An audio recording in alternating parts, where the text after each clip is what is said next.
Bueno, buenas noches a todos. Sean bienvenidos a esta sesión del 22 de febrero del 2024. No sé si puedan comentarme en el chat si se me escucha correctamente o si la presentación la logran apreciar sin ningún problema. Bueno, si no hay ningún problema del audio, vamos a comenzar con la sesión del día de hoy en la que estaremos platicando acerca de la enfermedad por reflujo gastroesofágico. Es una patología bastante común, aproximadamente del 20 al 30% de la población a nivel mundial padece esta enfermedad. Empecemos primero por darle una definición a esta patología. Como tal va a ser el ascenso del contenido gástrico o gastroduodenal. Y aquí hay una palabra que puede causarnos un poquito de alarma en nuestra cabecita, la parte de gastroduodenal. Sí, efectivamente puede haber un reflujo de tanto enzimas hepáticas como enzimas pancreáticas que pueden subir a nivel del esófago. Esto debido a que sí existe una relajación a nivel del píloro en ciertos procesos fisiológicos del cuerpo que pueden generar que estos elementos lleguen a la cavidad esofágica. Esto se va a dar principalmente por arriba de la unión gastroesofágica, que produce síntomas molestos y complicaciones esofágicas. Todo el cuadro clínico y tanto los daños micro y macroscópicos se van a dar a nivel del esófago. De una manera general, el ERGE se va a dividir en una erosiva y una no erosiva. Cerca del 70 al 80% del ERGE va a ser no erosivo. Esto está asociado específicamente o principalmente a causas psicológicas, las cuales pues no pueden generar o puede que no se genere un daño a nivel estructural, principalmente por la cantidad o el tipo de reflujo que va a tener. Y esto referente a los elementos que van a constituir o que van a subir a la cavidad esofágica. Y el ERGE erosivo pues como tal ya va a generar daños estructurales que se van a ver reflejados a nivel endoscópico. Para determinar si estas lesiones son erosivas o no erosivas, se va a emplear la endoscopía. Y una vez que se realiza este procedimiento, vamos a tenerlo que clasificar. Hay diferentes escalas para clasificarlas, una de ellas es Hill y posteriormente estaremos viendo otros. Los factores de riesgo van a ser diversos, hay distintas causas que pueden generar esta patología y tiene una alta prevalencia a nivel mundial. Hace rato platicábamos que es cerca del 20 al 30% de la población mundial va a tener presente este padecimiento. Para hablar antes de la fisiopatología, hablaremos un poquito de cómo se da la fisiología esofágica, cómo se da estos procesos normales a nivel de estas estructuras para poder comprender un poquito de lo patológico. A nivel de la deglución, pues ya conocemos que existe una fase voluntaria y una fase involuntaria. La fase voluntaria se va a dar en la cavidad oral, en la cual nosotros masticamos nuestros alimentos y los unificamos en una bolita, por así tomarlo, ¿no? Y la fase involuntaria va a estar dividida tanto en la fase faríngea como una fase esofágica. Estas fases involuntarias van a comenzar una vez que el alimento se encuentre detrás de la lengua. Vamos a tener dos esfínteres que van a ser muy importantes para la fisiología y la fisiopatología de esta enfermedad. El esfínter esofágico superior, que va a estar formado principalmente por el músculo cricofaringio. Las fibras se van a poner de una forma circular y van a generar este esfínter superior, y va a tener dos movimientos, los peristálticos primarios y los secundarios. Los peristálticos primarios van a estar dados por un reflejo vagovagal, principalmente van a bajar por las fibras simpáticas de estos nervios y van a generar la parte del inicio de la fase esofágica involuntaria. Y las peristalsis secundarias van a ser un movimiento local que se va a generar una vez que se distiendan las paredes esofágicas y hagan un movimiento de distensión en la parte inferior y de contracción en la parte superior para que este bolo alimenticio vaya bajando hasta la cavidad gástrica. A nivel de componente estructural del esófago, vamos a hablar de que va a tener dos tipos de músculo. En el tercio superior va a estar constituido por músculo estriado que va a venir de diferentes músculos de la parte cervical, más bien de la parte del cuello, y los otros dos tercios van a ser inferiores y van a estar constituidos por músculo liso. El esfínter esofágico inferior se va a constituir principalmente por la concentración de estas fibras de forma circular y van a formar como tal el esfínter. Ahora, esta imagen que podemos ver a continuación me gusta bastante para poder explicar cómo es el peristaltismo primario, y el peristaltismo secundario. El peristaltismo primario, como lo veíamos, no tiene tanto que ver a una forma local, sino va a ser una parte más encefálica que va a estar generada por el sistema vagovagal y por el parasimpático. Y la peristalsis secundaria va a ser un mecanismo local que se va a dar principalmente por la distensión que va a haber a nivel de las paredes esofágicas, que va a generar que exista una contracción y posteriormente una dilatación para que este bolo alimenticio llegue hasta la cavidad gástrica.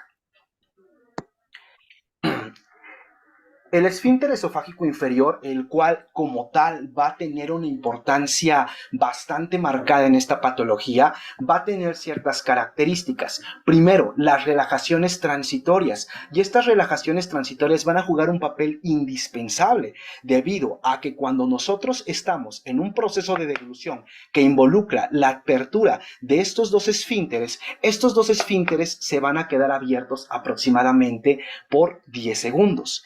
Si este tiempo en el que se genera esta relajación de este esfínter sobrepasa los 10 segundos, ya es algo patológico, ya es algo que puede considerarse como un factor que está generando que exista este reflujo.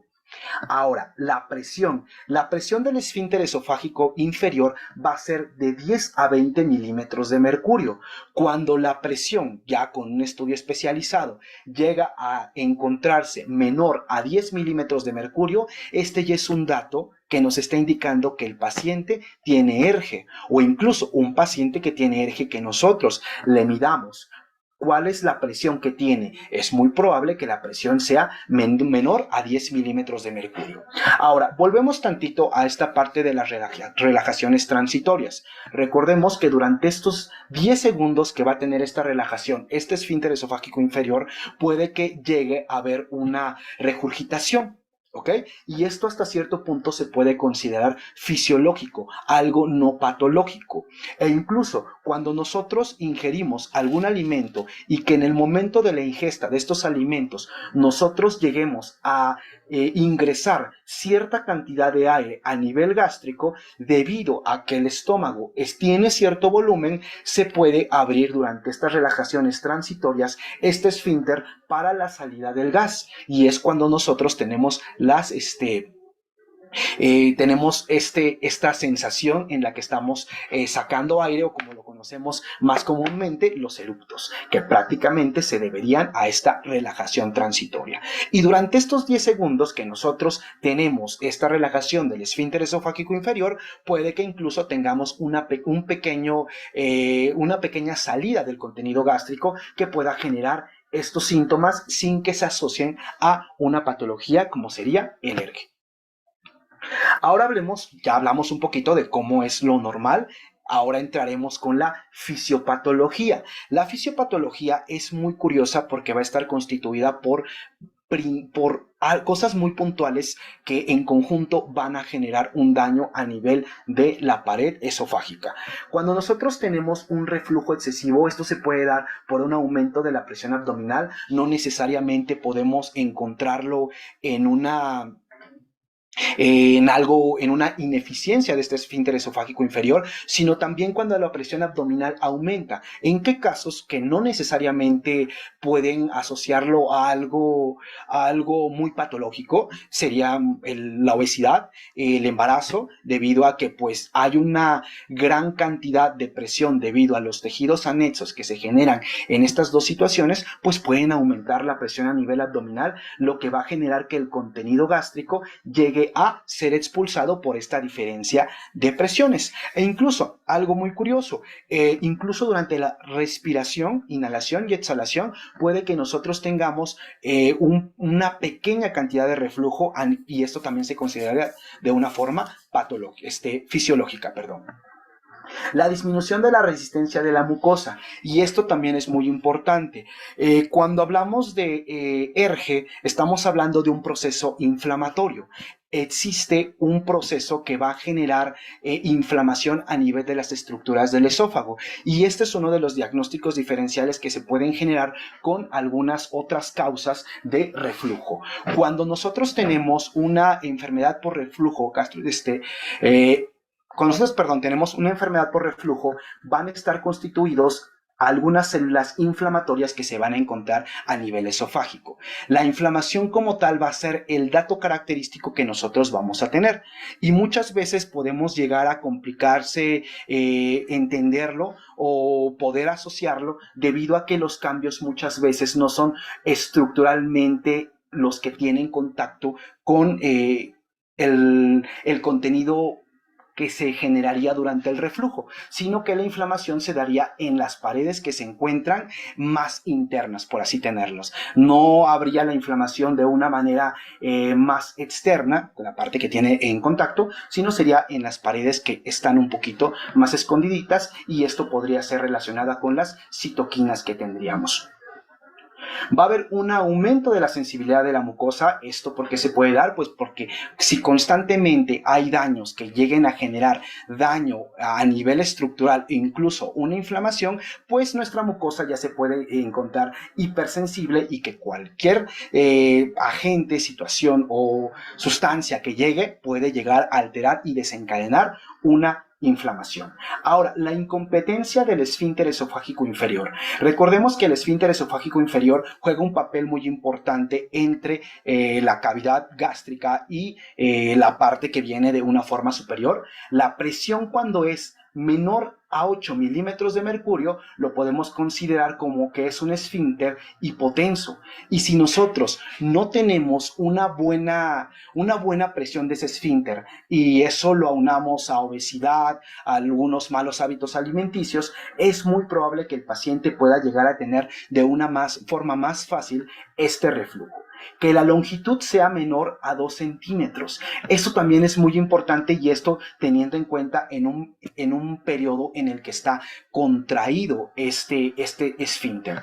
Y finalmente, que tengamos un esfínter tóraco-abdominal. ¿Qué quiere decir? Nosotros aquí en la parte entre el esófago y el estómago, pues tenemos el músculo, tenemos el diafragma, el cual en la parte inferior va a tener un ligamento que prácticamente va a ser el límite entre el esfínter esofágico inferior y la parte gástrica. En algunos momentos, de manera fisiológica, cuando nosotros deglutimos, este esfínter esofágico inferior llega a subir. Pero cuando nosotros tenemos algunos procesos patológicos, como serían las hernias, este esfínter esofágico inferior se puede encontrar más superior. Y aquí es cuando, en el momento en el que se encuentra más superior, puede ser un punto un punto de corte, por así tomarlo, para que se genere el reflujo. ¿Por qué razón? Porque recordemos que tenemos una diferencia de presiones a nivel torácico y a nivel abdominal.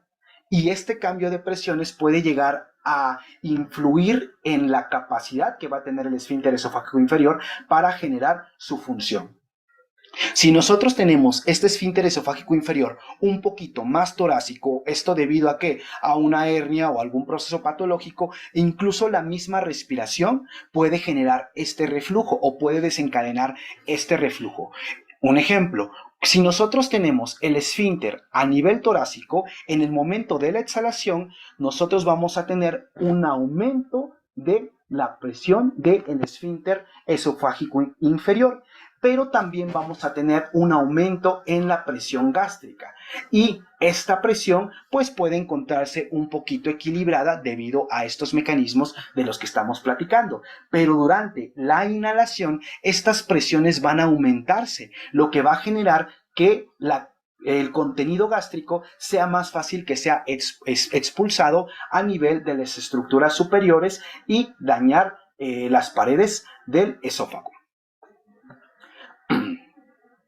Los elementos que van a estar involucrados en la fisiopatología del ERGE, pues van a ser a nivel del cerebro, en lo cual nos indicaría una sensibilización central, un estado de hipervigilancia. A nivel esofágico puede haber un aporte por parte de la inervación, de la integridad de la mucosa. Si existen daños constantes, pues prácticamente la mucosa se va a encontrar lesionada. Si la motilidad es correcta, hablando de la peristalsis primaria y secundaria que se encuentran en la parte superior del esófago, el depuramiento, y esto es algo muy importante, el depuramiento, o incluso en algunas bibliografías lo podemos encontrar como el aclaramiento. En el momento que las sustancias que se van a ir a la parte superior por medio del reflujo van a volver a bajar, y este retorno de estas sustancias que se van a encontrar a nivel estomacal y que después van a subir y posteriormente van a bajar es lo que nosotros conocemos como el aclaramiento. Y este daño doble que se va a dar debido a que ya quemó, por así tomarlo, a nivel ascendente y posteriormente descendente va a volver a quemar, pues se generan estos daños estructurales. Cuando nosotros hablamos del esfínter esofágico inferior, vamos a tener relajaciones transitorias de las que platicábamos antes, que van a tener una duración menor a 10 segundos, que en casos patológicos vamos a encontrar este esfínter un poquito más arriba, hablando anatómicamente, debido a una hernia hiatal. Y algo muy importante que aquí está marcado en color azul es este espacio, que prácticamente este espacio va a ser un bolsillo ácido. Así lo podemos encontrar en algunas bibliografías. En este bolsillo ácido es el espacio del estómago en el que va a haber una mayor acidez.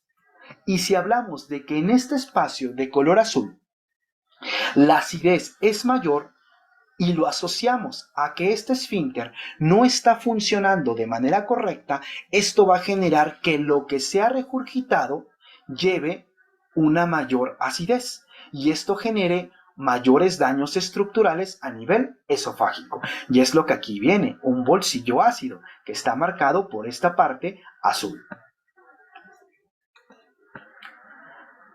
Ya hablamos un poquito de la fisiopatología, hablemos ahora de los factores de riesgo. Los factores de riesgo van a estar dados por la obesidad, el embarazo, como lo platicábamos antes, principalmente por la parte del aumento de la presión abdominal. El alcoholismo, el tabaquismo juegan un papel muy importante. El tabaquismo, recordemos que tiene cierta función que genera relajación a nivel del sistema gástrico, lo que prácticamente estaría generando que nuestro esfínter esofágico inferior tenga un relajamiento en los momentos en los que no se tiene que dar. Una mala alimentación, esto va más que nada con un aumento de grasas, que consumamos comidas copiosas o comidas muy condimentadas, irritantes, bebidas gaseosas, y algunos fármacos, como lo pueden ser los AINES, principalmente los COTS no selectivos, que recordemos, a estos COTS tienen algunas funciones homeostáticas a nivel del sistema gastrointestinal, y principalmente los calcio antagonistas, que al ser agonistas de los canales de calcio, pues prácticamente generan una mayor relajación a nivel de los músculos. El cuadro clínico de un paciente con ERGE va a estar dado principalmente por algunos datos específicos que vamos a conocer como datos cardinales, los cuales van a ser la regurgitación y la pirosis problemática. Y aquí esta palabra de pirosis problemática es muy importante, porque en el momento en el que nosotros ya le damos un apellido a un síntoma, ya estamos hablando de que llega a incapacitar o llega a generar ciertas dificultades a la vida cotidiana y a la actividad diaria de los pacientes. Las complicaciones que vamos a tener en el ERGE puede ser ya disfagia o dolor retroesternal. Estos dos datos prácticamente nos están hablando de que este ERGE ya se está complicando, que ya está teniendo ya está teniendo una gravidez en el paciente.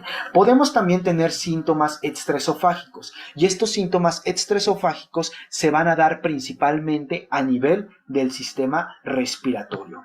Y para determinar cuáles son estos síntomas existe una clasificación que va a ser la clasificación de Montreal, la cual nos va a hablar de los síndromes esofágicos y los síndromes extraesofágicos y que van a tener mucha relación con la parte de la sintomatología de la que estábamos hablando antes. Los síndromes sintomáticos van a ser los típicos del ERGE, la pirosis, el dolor torácico, principalmente dado por el reflujo. Y estos síndromes sintomáticos pueden ir acompañados de otros síntomas que no son tan específicos del ERGE, como lo puede ser tos o como lo puede ser una pirosis postprandial. Tenemos síndromes con lesiones en la mucosa como tal, que ya sería la esofagitis, que como tal la esofagitis ya nos está hablando de que ya hay un daño a nivel estructural, que ya está habiendo una inflamación. Podemos tener estenosis, un esófago de Barrett, ya en un caso muy complicado, que prácticamente el esófago de Barrett es un indicativo de que ya está existiendo una metaplasia, que ya nos está indicando, como lo dice en la parte inferior, un adenocarcinoma. Podemos encontrar síndromes extraesofágicos. Estos síndromes extraesofágicos pueden llegar a confundir o pueden llegar a generar una mayor cantidad de diagnósticos diferenciales.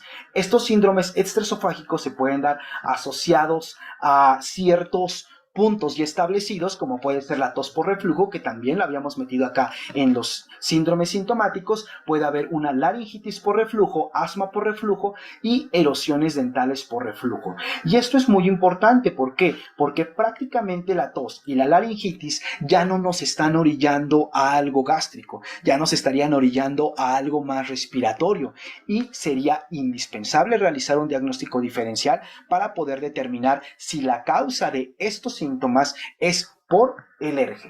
Y asociaciones propuestas. ¿Qué quiere decir esto? Que en algunos casos se puede generar estos cuadros clínicos como la faringitis, la sinusitis, la fibrosis pulmonar idiopática, otitis media recurrente.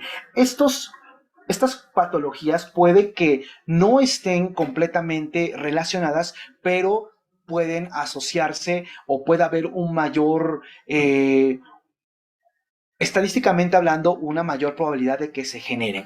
Ahora, algo que también aquí no aparece de una forma específica a nivel de los síndromes extraesofágicos, también es la neumonía.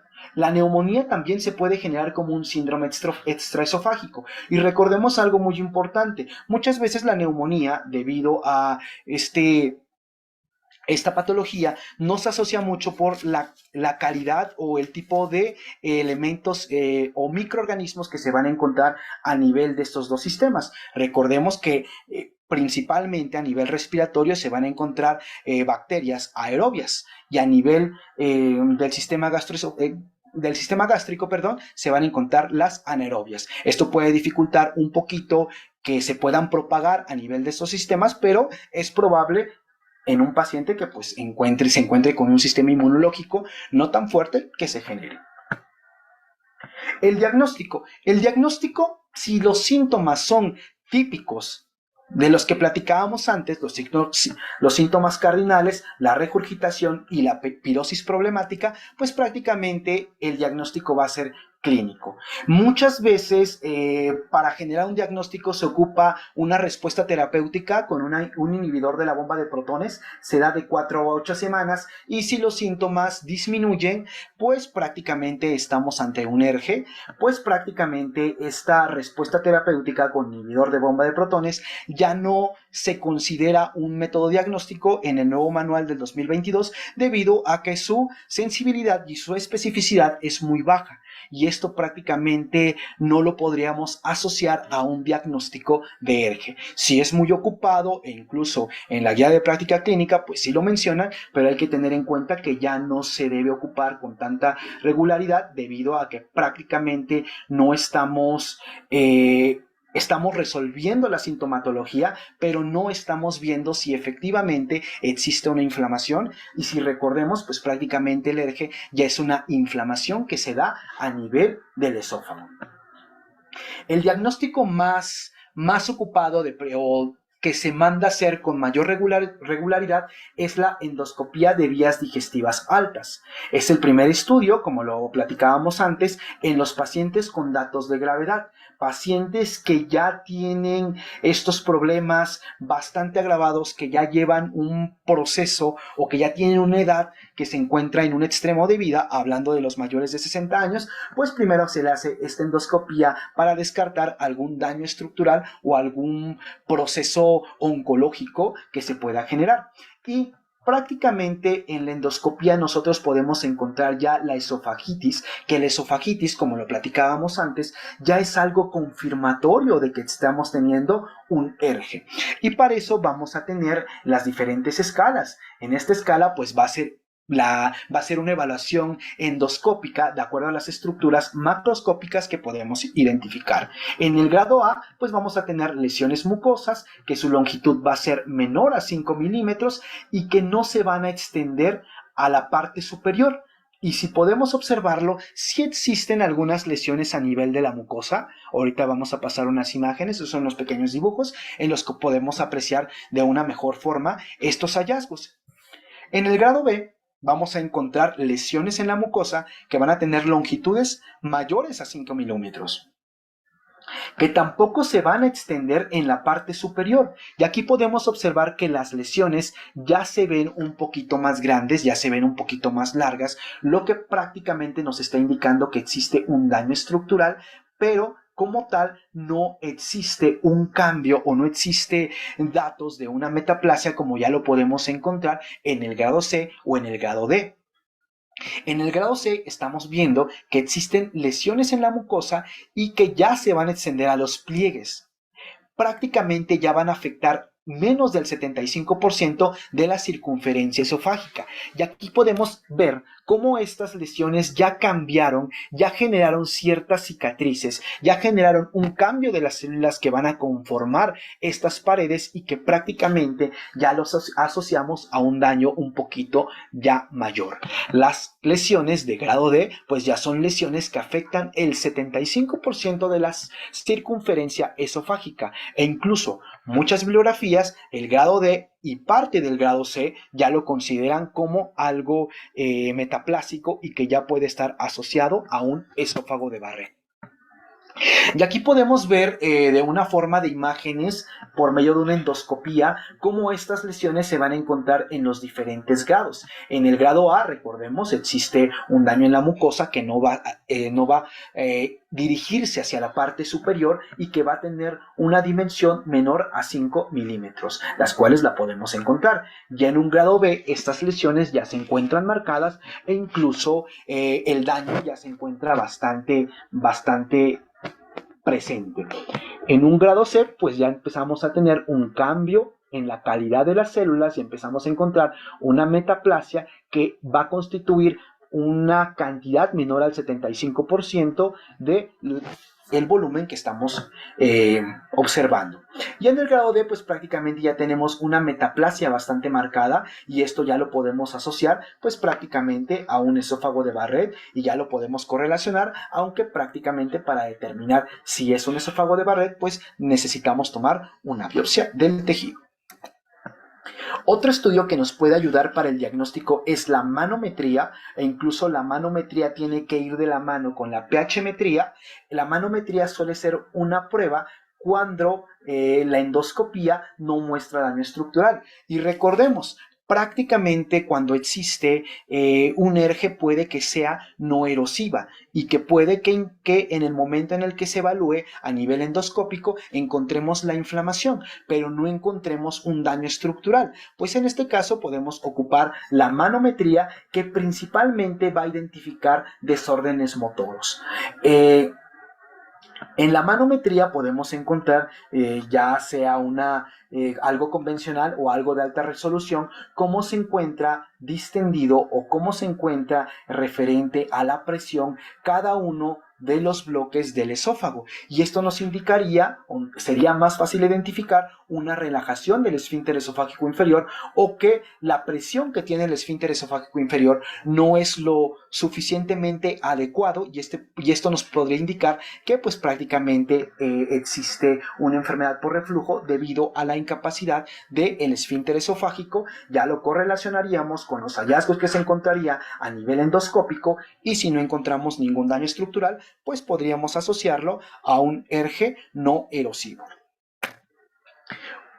Aquí sería la pHmetría. La pHmetría prácticamente nos confirma el diagnóstico que ya del que hemos sospechado, en la parte clínica en base a los cuadros clínicos. Pero algo muy importante, la pHmetría no se considera, o no sería adecuado considerarlo como algo que pueda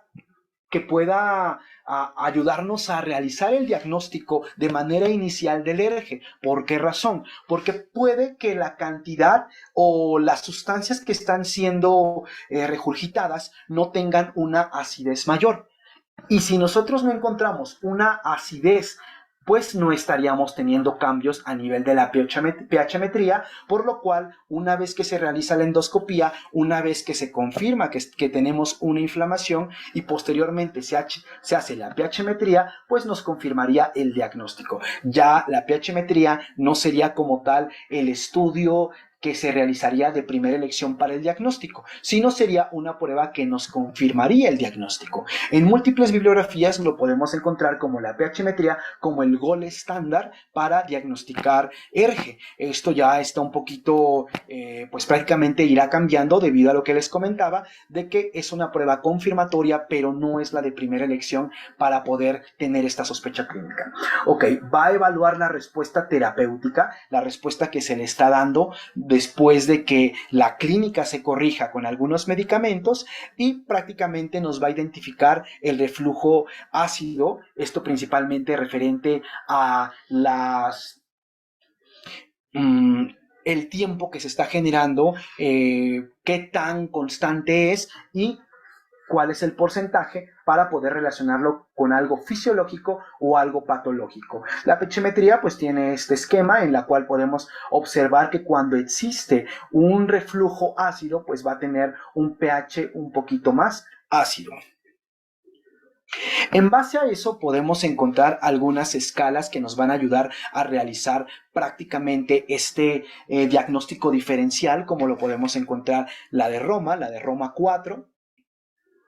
Y esta tablita me gustó bastante porque nos ayuda a realizar esta parte diferencial entre una pirosis funcional y una hipersensibilidad por reflujo gastroesofágico. En una hipersensibilidad tendremos una pirosis o dolor retroesternal, esto debido a que prácticamente existe un daño a nivel esofágico. Esto lo asociamos con endoscopía, con biopsias, las cuales van a ser normales, pero aquí ya hacemos un proceso de biopsia, un proceso que ya requiere de un estudio microscópico, en la cual prácticamente pues lograríamos diferenciar si existe algún cambio estructural referente a el tipo de células que podemos encontrar. Vamos a tener ausencia de trastornos motores mayores. Esto nos indicaría que prácticamente está un poquito más enfocado. Podríamos tener síntomas por eventos de reflujo. Esto va a ir de la mano con monitoreo normal, y que tendrían ciertos puntos o ciertas altas en el cuadro clínico. Y esto no va a excluirse si tiene una respuesta a supresión ácida. Y esta supresión ácida, ¿cómo la vamos a realizar? Pues principalmente con medicamentos que disminuyan la acidez gástrica. Y en la pirosis funcional, pues vamos a tener molestia tipo quemazón o un dolor urente, un dolor retroesternal, que va a cambiar un poquito, ¿no? La endoscopía va a ser normal. Aquí prácticamente ya no habría como tal un estudio de una biopsia, debido a que puede que los cambios estructurales no sean significativos o no los encontremos más que la inflamación. Puede que no encontremos evidencia de un reflujo gastroesofágico, y que en el momento en el que se realice el monitoreo no encontremos tampoco la presencia de algunos trastornos motores. No va a haber una correlación sintomática, y va a tener una respuesta bastante inadecuada a la supresión ácida. ¿Qué quiere decir? Que en una pirosis funcional, en el momento en el que nosotros estemos administrando los medicamentos que reduzcan la acidez gástrica, pues no va a tener una respuesta adecuada, ya que es una pirosis funcional. ¿Qué quiere decir una pirosis funcional? Que el cuadro clínico va a estar presente en el momento en el que se ponga a trabajar el sistema gástrico, por así tomarlo. Cuando existen al menos 2 veces por semana estos síntomas y tiene que haber un inicio en los últimos 6 meses. Esto prácticamente es la escala de Roma que nos ayuda a diferenciar entre estas dos patologías. Esta tablita es la tablita que existe en el manual de DRG del 2022, en los que prácticamente nos habla de cómo podemos llegar a sospechar o cómo podemos llegar a ser más certeros en el diagnóstico de ERGE, debido a que muchas veces la simple pirosis es un factor que puede generar un diagnóstico de ERGE, y este diagnóstico de ERGE puede que no sea muy efectivo, como lo veíamos antes, debido a que puede ser dado por una pirosis funcional. Y vamos a hablar de este cuadrito, el cual en su parte naranja, por así tomarlo, nos va a hablar de la evidencia que nos está indicando como tal un reflujo. Una evidencia que va a ser un poquito inconclusa, va a haber cosas que nos van a añadir o evidencias que nos van a añadir datos para determinar o irnos orillando a que efectivamente es un ERGE, y cosas que prácticamente nos van a indicar que no son. A nivel endoscópico podemos hablar de que a la escala de esofagitis podemos encontrar C y D. Ya estaríamos hablando de datos que nos indican un esófago de Barrett, y esto nos vamos a la escala que veíamos de las diferentes imágenes, y esto nos indicaría prácticamente que estamos teniendo evidencia conclusiva de que existe una patología por reflujo. Si nosotros tenemos una esofagitis a nivel de la escala A y B, que no nos habla de cambios estructurales, sino de una inflamación y de lesiones que pueden estar todavía dentro de unos rangos reversibles, por así tomarlo, pues nos estarían indicando que son evidencias inconclusas, que puede que sí se hayan generado por una patología relacionada con el reflujo, pero es importante de realizar un diagnóstico diferencial con otras patologías que pueden generar cambios estructurales también.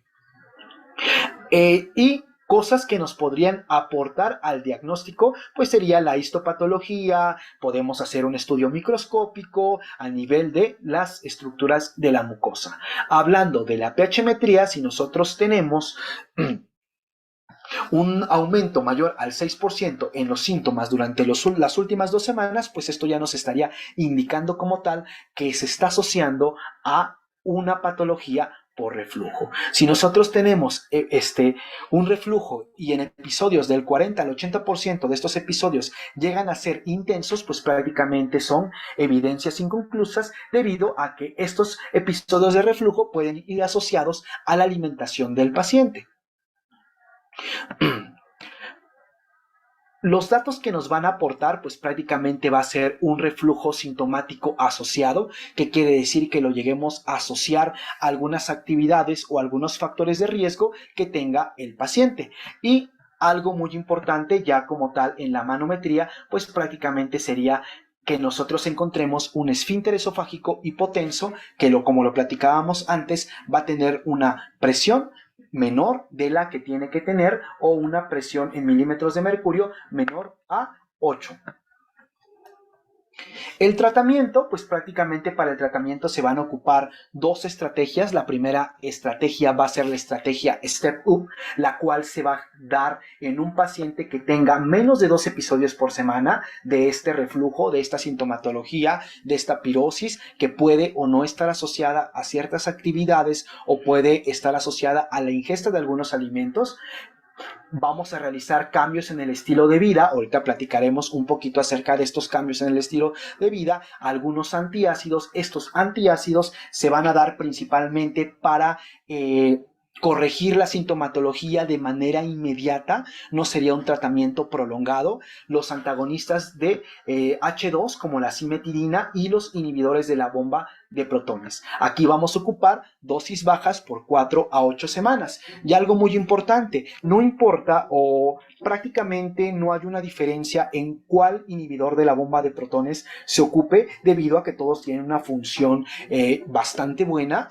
Y algo también muy importante, los inhibidores de bomba de protones no se ocupan ante las crisis, por así decirlo, ¿no? En los momentos en los que el paciente tenga esto sintomatología, debido a que los inhibidores de la bomba de protones tardan aproximadamente un tiempo entre 8 a 12 horas en tener un pico para poder generar un cambio a nivel de la acidez gástrica. Así que si los pacientes se toman un omeprazol después de que empiezan con los síntomas, pues probablemente no va a tener un cambio sino hasta el día siguiente o hasta dentro de unas horas siguientes. Así que en esos pacientes que tienen una sintomatología bastante fuerte, pues es mejor ocupar los antiácidos. Las dosis bajas, pues independientemente del inhibidor de la bomba de protones, sí va a depender mucho cuáles son las dosis bajas. En un ejemplo, el omeprazol, una dosis baja va a ser de 10 miligramos al día, que sería lo que estaríamos ocupando. Ya si queremos ocupar un inhibidor de la bomba de protones que tiene un tiempo más prolongado, como sería el esomeprazol, pues ya ocuparíamos igual una dosis de 10 miligramos al día. El único medicamento que puede encontrarse de una forma más común, sin tanta dificultad, pues podría ser el pantoprazol y el lansoprazol, que en estos casos el panto sería una dosis de 20 miligramos como dosis baja y el lanso de 15 miligramos como dosis baja. Y este tratamiento va a ser de 4 a 8 semanas y posteriormente hay que revalorar para ver si se mantiene con un inhibidor de bomba de protones o únicamente se realizan los cambios al estilo de vida. La segunda estrategia que se va a tener va a ser la estrategia Step Down, que ya va a ser en pacientes que tienen más de 2 episodios por semana. Son pacientes que ya tienen este reflujo bastante marcado y que ya puede incluso llegar a alterar la tranquilidad o la armonía diaria que puede tener, ¿no?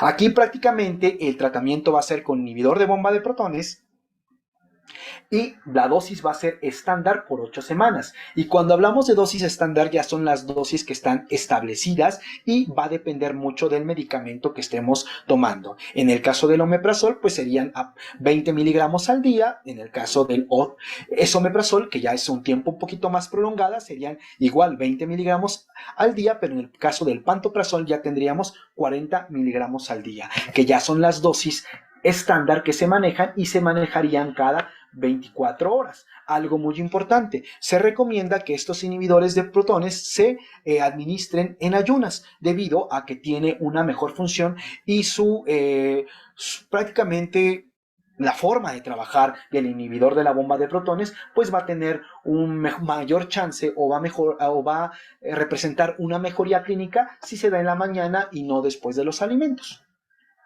Y algo que siempre va a estar constante, que van a ser los cambios en el estilo de vida. ¿Y qué cambios en el estilo de vida vamos a generar? Pues prácticamente van a ser 4 los más importantes. El primero, bajar de peso, mantener un control alimenticio, el cual, lo recordemos, un factor de riesgo para desarrollar ERGE, pues va a ser la obesidad.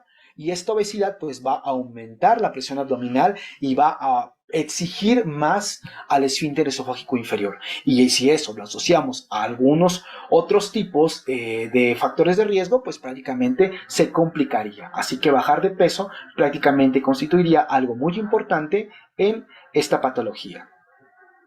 Elevar la cabeza al dormir a 30 grados. Podemos ocupar o podemos echar mano de algunos métodos como el uso de almohadas o si existe esa facilidad de tener una cama que se puede inclinar, pues ponerlos en cierta posición que genere o que haga un ángulo menor para poder tener o evitar que exista este reflujo. Se usa una almohada para disminuir el reflujo nocturno. También es muy importante que el paciente después de las 7 de la noche no llegue a tener una alimentación bastante copiosa, bastante grasosa o bastante irritante. Suspender el tabaquismo y el alcoholismo. Prácticamente, si se suspende el tabaquismo y el alcoholismo, se asocia a una mejoría del cuadro clínico que tendría el paciente. Y la alimentación. Evitar alimentos copiosos, alimentos grasos, bebidas gaseosas, así como evitar comidas 1 hora antes de dormir. Es importante, como les comentaba antes, evitar todo este tipo de alimentos después de las 7 de la noche. Pero pues si nos toca velar o si nos toca estar... si nuestra comida se prolonga más allá de las 7 de la noche, pues evitar consumir algún tipo de alimento irritante o alguna bebida irritante, como lo puede ser el café, 1 hora antes de dormir. Prácticamente este sería el tratamiento no farmacológico y el tratamiento en los cambios de vida que se generaría a nivel del paciente, al cual se le requeriría hacer estos cambios para que se mejore y no tenga una mayor complicación a nivel de su patología. No sé si exista hasta el momento alguna duda, es un tema un poquito rápido debido al tiempo.